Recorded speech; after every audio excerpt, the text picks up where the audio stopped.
اور ایک اور سوال یہ ہے کہ غسل کے دوران، ایک عام سوال ہے، پوچھتے رہتے ہیں لوگ، غسل کے دوران صابن اور شیمپو استعمال کر سکتے ہیں یا نہیں کر سکتے ہیں؟ غسل کے دوران، واجب غسل کے دوران جو صابن اور شیمپو استعمال کر سکتے ہیں، جسم کے لیے صابن، سر کے لیے شیمپو استعمال کر سکتے ہیں یا نہیں کر سکتے ہیں؟ تو اس سلسلے میں جو ہے ویسے تو علماء میں جزئی اختلافات ہے، لیکن جہاں تک بندہ کہ مجھے خود جو سمجھ آتا ہے وہ میں آپ لوگوں تک پہنچانے کی کوشش کروں گا کہ اس میں دو طریقے ہیں۔ ایک تو یہ طریقہ یہ ہے کہ آپ نے شیمپو صابن استعمال نہ کریں،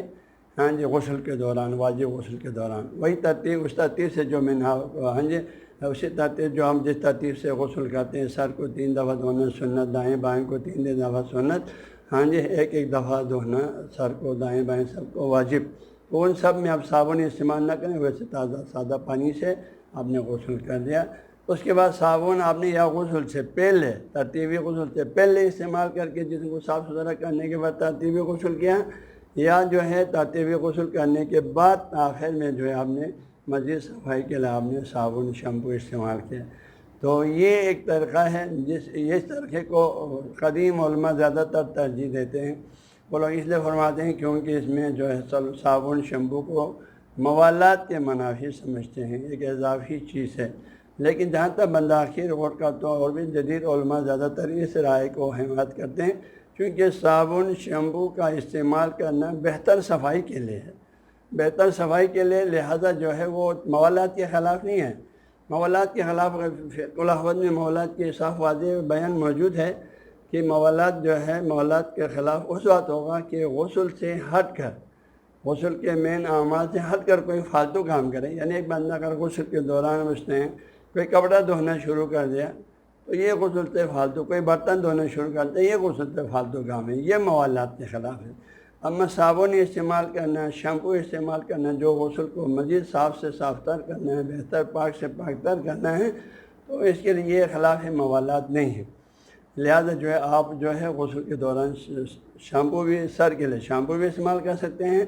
اور جسم کے لیے صابن استعمال کر سکتے ہیں۔ اور شیمپو اور صابن استعمال کرتے وقت طریقہ یہ ہے کہ پہلے آپ نے پہلے پانی پہ،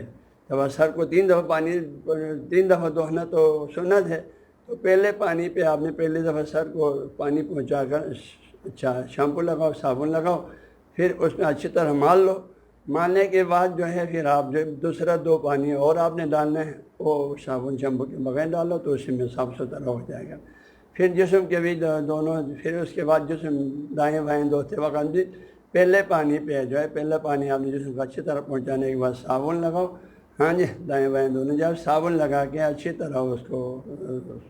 صابن پہنچاؤ، اس کے بعد دوسرے اور تیسرے پانی کو صابن کے بغیر ڈالو، تو اس طرح جو ہے آپ کا ترتیب بھی ہو گیا اور صابن بھی لگایا، بہتر صفائی بھی ہو گیا۔ اور اس طرح صابن کا استعمال کرنا جہاں تک بندہ آخر کو سمجھ میں آتا ہے، دوسرے اور جدید علماء بھی اس رائے کے حامی ہیں، اور فقہ الاحوال کے بھی میرے خیال میں کوئی منافی نہیں ہے، کیونکہ یہ موالات کے منافی نہیں ہے۔ موالات، کیونکہ یہ صابن شیمپو کا استعمال کرنا موالات کے منافی نہیں ہے،